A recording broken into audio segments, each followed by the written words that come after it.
Hello everybody, I am Alex Hemby. Today I'm going to be showing you how to change the engine oil on a 2004 Harley Davidson Heritage Softail. We're going to go ahead and get right into it.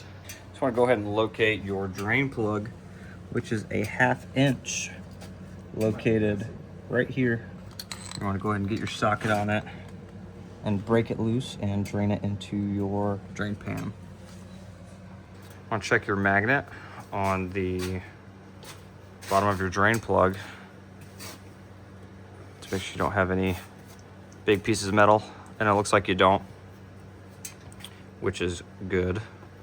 And then you're also going to want to replace your O-ring right here, which I got from my oil change kit, so we'll replace that before we put it back in. And to aid in it draining, you may want to go ahead and pull your dipstick out just a little bit to get some airflow.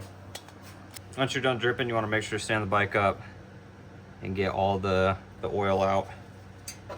And once you got all out, you can install your drain plug again. Or come around to the other side of the bike and use a strap wrench to take off our oil filter. Make sure you put your drain pan below it so you don't make a mess. You're gonna make a mess anyway probably, but make sure you get it under there. Once you get it broke loose, just go ahead and unthread it and remove it with your hand.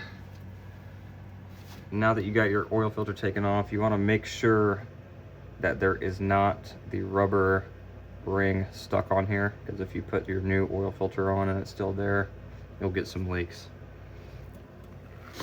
You're going to go ahead and take your new oil filter out of the box. Make sure you remove the film, because if you don't, it will not work at all.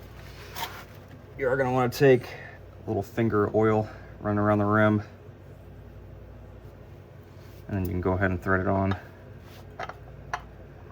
in place of your old one.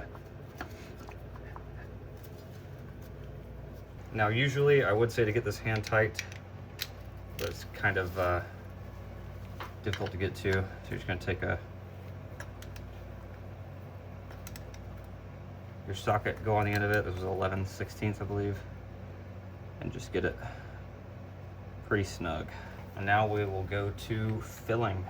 I want to come back over to this side of the bike and remove your dipstick, and we will go ahead and start filling. This takes 3.5 quarts of 2050.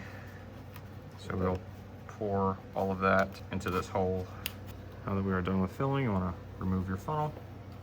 Go ahead and put your dipstick back in to check your level. And we are right above the line, but once we start the bike, the oil will circulate and we will be good. Thank you guys so much for watching the video. I hope it helped you out. Please subscribe and hit that like button while you're down there. I'll have the links to the primary and the transmission oil videos in the description. So yeah, see you later.